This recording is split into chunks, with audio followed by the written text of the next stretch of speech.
Hey, what's going on, everybody? Welcome back. Great to see you on this Friday out there. Hope we all had a wonderful work week, and hopefully we're all getting ready for the weekend. And this weekend is bringing quite the doozy of a storm. In fact, this one could honestly be historic for a lot of folks here in the Southeast and Mid-Atlantic, but those impacts will spread much further than that, all the way up the East Coast into New England. This one is definitely going to have a lot of different impacts as well, from severe weather to flooding to snow to a little bit of everything else in between, including very gusty winds and the potential of power outages. So I'm going to have all the latest information for you in this video from beginning to end. Now, if you haven't already subscribed, definitely consider doing so. Make sure to hit that like button and comment. Let me know where you're watching from, especially if you're new to the channel. One thing I will also mention here at the beginning is this video could get a little bit long. There's a lot of information to break down throughout it, so I will have timestamps at the bottom letting you know where I'm talking about what throughout the video. So if you only really care about your specific region, feel free to kind of skip ahead to wherever that might be in the video. I think with all that said, though, we can go ahead and jump right into that forecast. So starting out with our satellite imagery this morning, you'll notice kind of dealing with the quiet before the storm for a lot of folks up and down the East Coast, from really coastal Maine all the way down towards Georgia. Beautiful clear blue skies this morning as high pressure continues to anchor itself over the region. You'll notice, though, that is going to very quickly change. We've got a lot of cloud cover in the Gulf and a lot of cloud cover back out into the plains, and even another piece of energy up to the north. All three of these pieces of energy are eventually going to kind of work in tandem here to form a pretty big time storm that rides up the East Coast. But our main piece of energy that's already kind of starting the process of forming this is down in the Gulf currently, and we should see deepening low pressure throughout the day today, and especially going into tomorrow as that storm gets ready to roll on through Florida this time tomorrow. Okay, so our latest radar imagery as well as watches and warnings out there, you'll notice, again, all quiet for much of us up and down the East Coast. Really, the only weather we're seeing right now is kind of in the central part of the country, from up into Minnesota, Wisconsin, and the UP of Michigan, all the way back down towards our central states from Nebraska, Kansas, Oklahoma, and Texas, also getting in on some of that rainfall.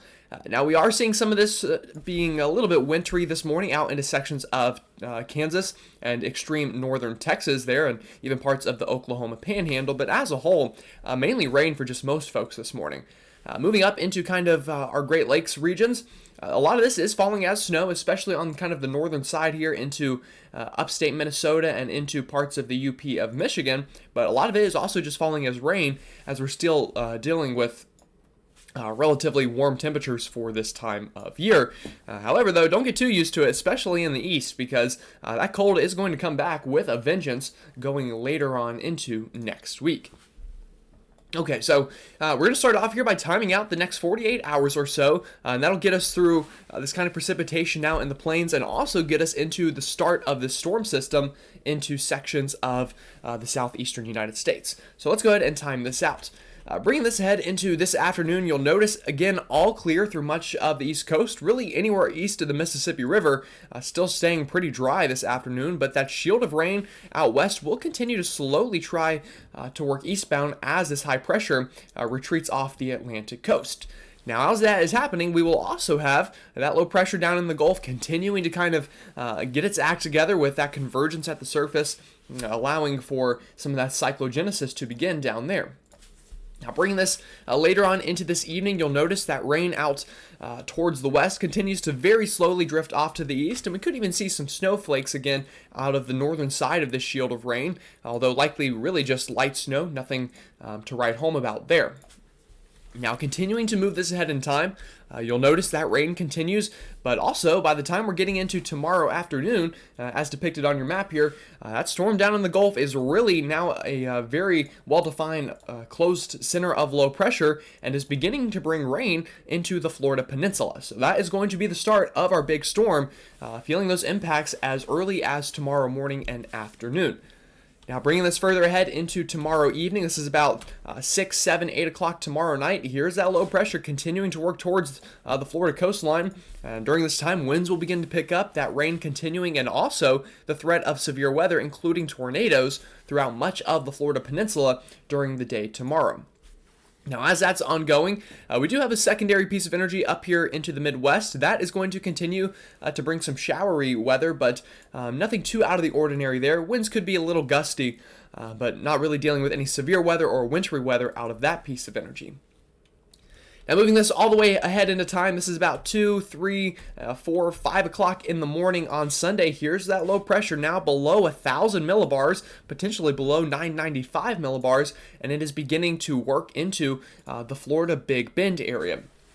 As this is beginning, this is when our final two pieces of energy, the one in Florida and the one I just pointed out, are going to finally kind of merge together and interact with each other, and that's when a big old shield of rain is going to begin to work its way into the eastern part of the country from the Ohio River Valley all the way down into this center of low pressure throughout the great state of Florida. So again, this is, I think, Saturday will definitely be an impact day for you folks in Florida, and we'll see some rain in other parts of the country, but it's going into early Sunday here and throughout the day Sunday that I think this storm really takes on a life of its own, and those impacts really begin to increase for a lot of folks. All right, so that's kind of the quick summary of the beginning of the storm. Now let me kind of give you a game plan for the video from here on out. And again, there's a lot of videos still get through, but I want to go ahead and tell you generally what the plan is here. So first I'm going to show you our ensemble members from our European and our GFS ensembles and show the general possibilities of the exact track of this storm system and where it could go and how strong it could get. Then I'm going to dive into the overnight runs of the European and GFS region by region, break down all those possible impacts for you, and then we're going to dive into those impacts even a little bit more specifically and give you the general idea on the latest thinking. So now that we got the game plan here for the rest of the video, I think we're good to kind of go ahead and jump into this and start taking a look at some of these maps. So the first one up here is our Euro ensemble members from overnight, and this shows where they expect low pressure to develop and track. So this right now, this is going into Saturday evening. You'll notice most of the ensemble members agree. Here's that low pressure in the Gulf beginning to get its act together. And another thing I'll mention, all these small numbers on your screen, those are the predictions for the exact placement of the center of the low pressure and how strong it is. So for example, if you see 06 here, that means 1006 millibars. If you see 99, that means 999 millibars. Just to kind of give you a frame of reference here at what we're looking at. Now again, as we looked at with our latest model, this is expected to kind of, I don't want to say make landfall because it's not a tropical system, but move into Florida during the overnight hours of Saturday into Sunday. The first model we looked at kind of brought it inland up here near the Big Bend. This model, or the European, most of its ensemble members kind of bring it inland near Tampa. But what you'll notice is look at the overall spread of possibilities here. At this time, going about midnight Saturday night, some ensemble members still have it out here kind of in the middle of the Gulf. Other ensemble members already have it across Florida into the Atlantic seaboard. So the range of possibilities are still wide here. However, we do have a really nice clustering here that show we've got a pretty good idea of where this will generally be, and most of these members have this around 995 towards 1,000 millibars in strength, which is plenty strong enough to cause some problems here overnight Saturday into Sunday. Now, moving this into the time that we're waking up Sunday morning, again, a lot of these members cross the Florida Peninsula and get out here into the southern Atlantic Ocean.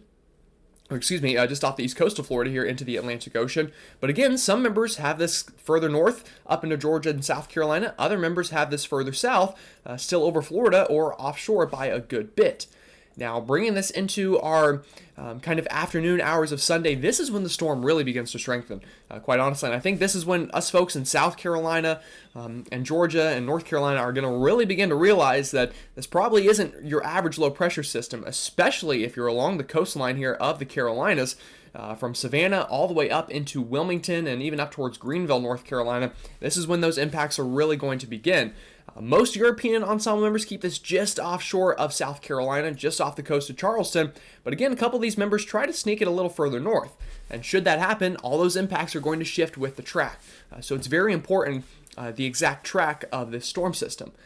One thing I will say that is very interesting is the pressures here. You'll notice a big clustering of sub 990 millibar pressures, and that's just not that common this time of year in this part of the country. Sure, we have hurricanes that roll on through and bring very low pressures from, kind of September through October in this area, but it's just not very common in December to see a nor'easter get this strong this far south. So this is going to catch a lot of people off guard with plenty of problems. Whenever we get pressures this strong, that's a lot of wind energy that is just getting thrown into shore. It's going to cause a lot of flooding issues and plenty of power outage problems as well. Now, moving this further ahead into time, this is whenever we get more of a spread in the models going into kind of overnight Sunday. You'll notice the European, I'll go ahead and move to the next map now so we can see that a little bit better here. Going into overnight Sunday, this is when the models kind of separate a little bit, or at least the ensemble members, in their exact placement. Some have this as far west as Charlotte or Columbia, and some have this as far east as the Outer Banks.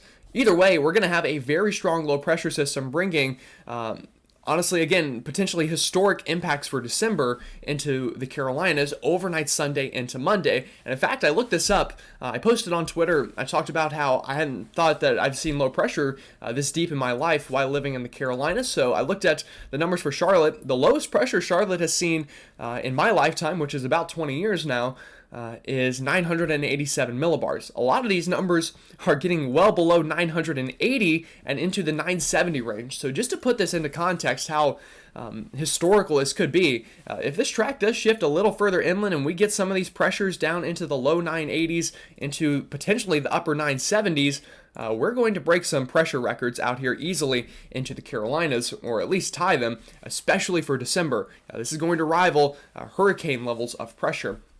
And of course, the deeper the pressure, the stronger the wind, the stronger the storm, the bigger the problem. So again, a lot to think about there. Now, as we're waking up, or not waking up, but going further into the overnight, and just my oh my, look at some of this. These pressures, most of them are below 980 millibars at this point, riding up through eastern North Carolina into Virginia. This is just honestly insane, to be completely honest with you. To see this in December over North Carolina, pressures in the 970 range is, I don't want to say out of this world, but just something we do not see very often. So we're going to have big impacts with this as this continues to ride up the coast. The good news is, by the time it hits this kind of North Carolina, Virginia area, I think the strength of the storm should plateau a little bit.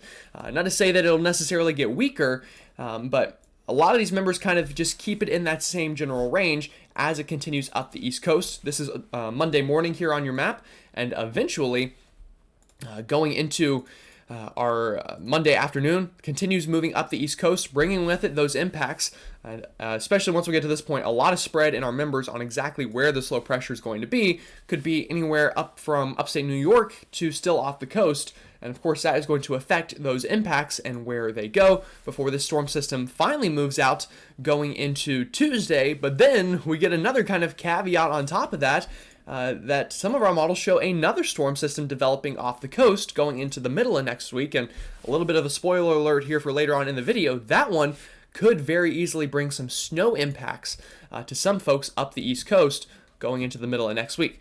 So next week is going to be a crazy one for a lot of people indeed. All right, that was our Euro ensemble members. Now I'm going to show you the GFS ensemble members. I'm going to speed through this one a little quicker, just because now that you kind of get a general idea what the map is showing, I'll let you infer what we're looking at here.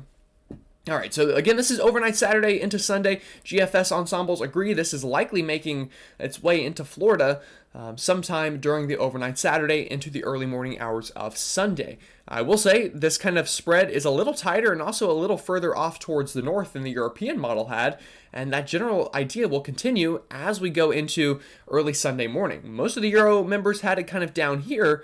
The GFS moves us a little bit further up towards Jacksonville and into Savannah going into the early morning hours of Sunday. And then Sunday afternoon, again, GFS still shifted a little bit further off here towards the north and west compared to the European, with plenty of members well inland into the low country of South Carolina and into the sandhills of North Carolina into our Sunday afternoon.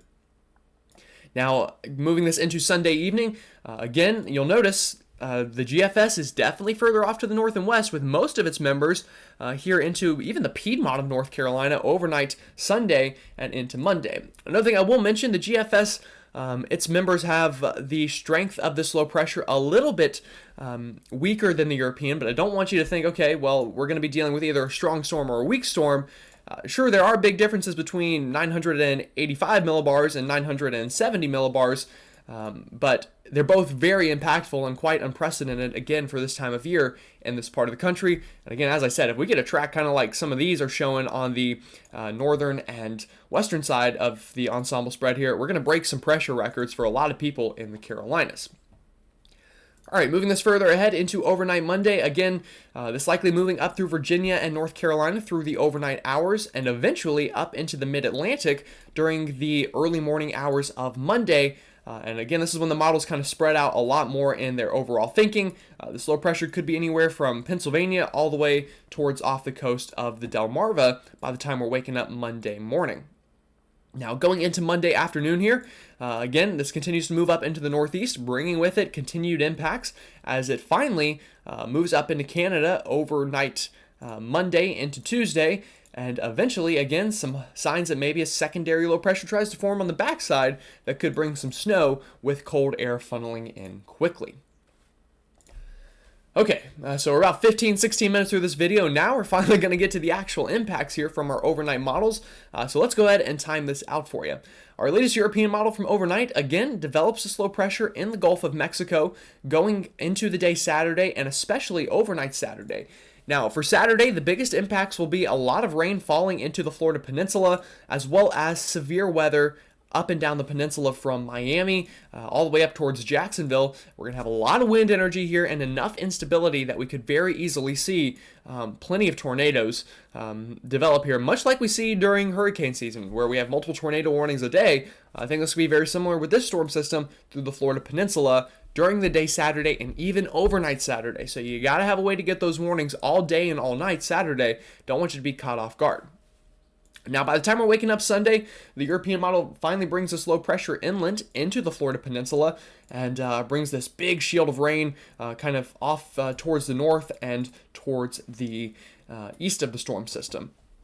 Now, going into Sunday later in the morning and into the afternoon, this is when problems are really going to begin into Georgia, South Carolina, and North Carolina.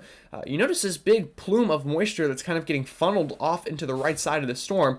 This is being brought in by very strong winds off the Atlantic, and that is going to push a lot of water inland into places like South Carolina. Charleston, if you're living in Charleston, I'll just tell you right now, be prepared early Sunday morning to have the streets flooded like you often see multiple times a year. This is going to do the exact same. This is a lot of wind energy pushing ashore plenty of water. Now, at the same time, rain's going to pick up into much of South Carolina and eastern North Carolina, very heavy at times, and also the winds picking up during this time period. Now, going throughout the day Sunday, this low pressure continues to get stronger and conditions continue to deteriorate through much of South Carolina, especially eastern South Carolina and North Carolina during the afternoon hours of Sunday. Now, one thing I will kind of pause and mention here really quickly is you'll notice most of the impacts are going to be right around the low pressure center itself. So that's why we looked at those first maps. Where exactly is it going to be? Right now, the latest models say just off the coastline of the Carolinas, but this could very easily shift 100 miles inland, and we could have this same situation right over Columbia, South Carolina, or even Greenville, South Carolina, come Sunday afternoon. We've got plenty of time for this track to shift. 100 miles is not very far in meteorology whenever it comes to being about 3 days out from these events. Either way, though, wherever this low pressure goes, plenty of wind problems, plenty of rain problems, and no matter where it goes, I can guarantee you we're going to have coastal flooding issues up and down the Carolinas. Okay, so this is going into the evening hours of Sunday. This low pressure continuing to strengthen. Now the worst of those impacts moving into eastern North Carolina and Virginia overnight Sunday, and conditions improving back into the western Carolinas.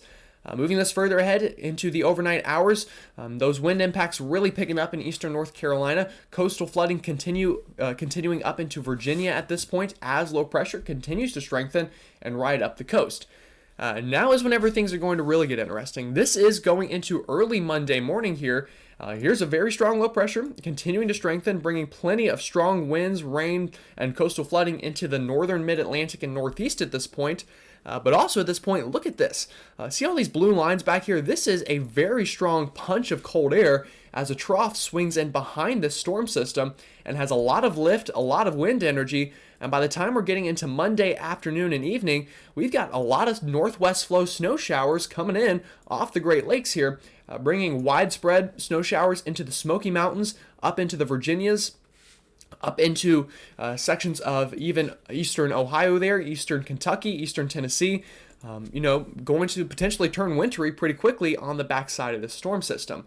Now, I've talked about this plenty of times. Anytime we see troughs like this, it's very often that low pressure tries to develop just on the divergent side of that trough. Should that occur, like some of our ensemble members were showing, and we get low pressure to then form at the surface back here into the eastern Carolinas, that could throw, once again, more moisture back inland, and over this cold air, we could potentially see some snow working into the mountains and maybe even outside of the mountains here into eastern Virginia, eastern North Carolina. Not out of the question, where you kind of see these green areas of rain overlapping with these blue lines. That very easily could be falling some snow here on the backside before things finally clear out of the mid-Atlantic, and we're just left with some cold air going into next Tuesday and Wednesday. All right, so let me move this up to the northeast now on the latest European model. Again, conditions going downhill overnight Sunday into Monday. You'll notice all this rain moving inland Monday morning here and continuing its way inland with very heavy rainfall throughout the day Monday and very strong winds as well, with a very strong low pressure just off the coastline of Long Island come Monday afternoon. Now, same thing here. That rain continues to move up the shoreline, but on the backside, going into overnight Monday into Tuesday, that quick punch of cold air and a change over to snow comes in very quickly into much of the northeast. And again, here comes that secondary area of low pressure just off the coastline that once again could reinforce some snowfall into the northeast, maybe even the I-95 corridor, not out of the question, during the early morning hours of Tuesday and even into the afternoon before we clear out in the northeast going into next Wednesday.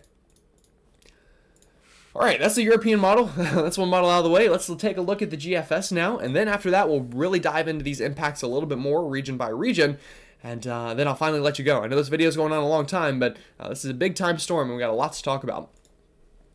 All right, latest GFS here, again, starts with the same scenario, low pressure in the Gulf, moving into Florida. Again, though, like its ensemble member showed, this is further off towards the north and west. This is moving into the Big Bend area of Florida, bringing the worst impacts there.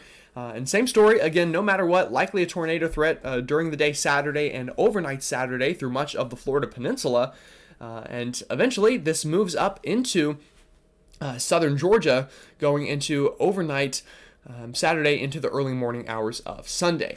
Now, one thing I want to mention here that is different between the European and the GFS, and we're noticing this on some of the short-range models as well now, is you notice we have closed isobars here and here. We could have multiple lobes of vorticity, or what I mean by that in layman's terms is just multiple areas of low pressure that are kind of fighting for dominance and could even kind of spin around each other a little bit, and that could really throw a wrench in the track of this low pressure, could potentially bring it a little further inland than maybe the European model shows.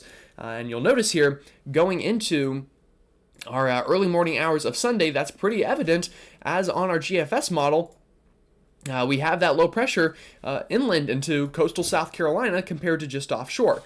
So with this model, we're going to bring more rain into the western Carolinas, Greenville, Spartanburg, Asheville, back towards Charlotte. Very heavy rainfall and winds picking up throughout the afternoon as this plume of moisture and very strong onshore flow continue throughout the day Sunday in the Carolinas.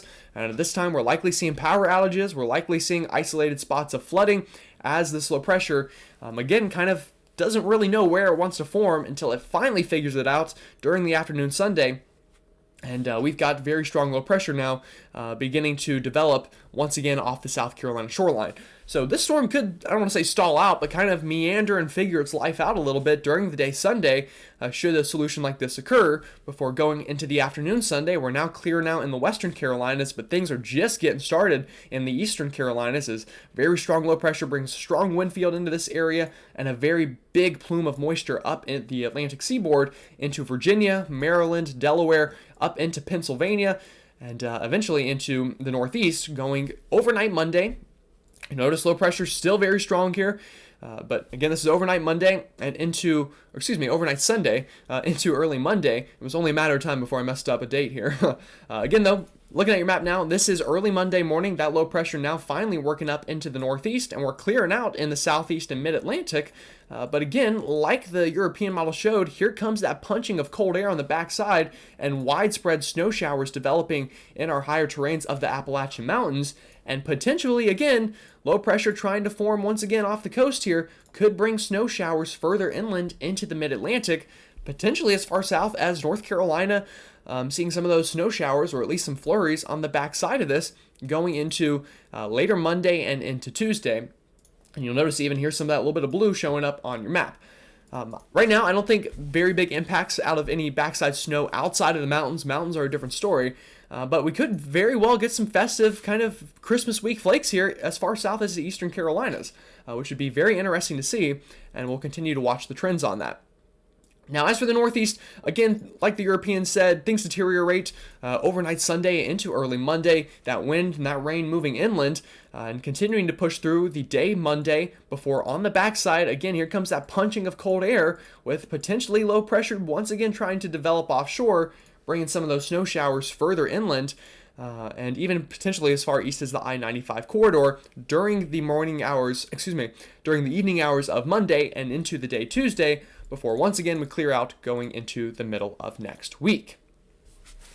All right, 25 minutes in now. I promise I'm going to try to get this done before 35 minutes. I'm probably going to rival my buddy Mitch. He's got pretty long videos. This one, though, it might get pretty close to his, so we'll see. Now, taking a look at the threat of severe weather, though.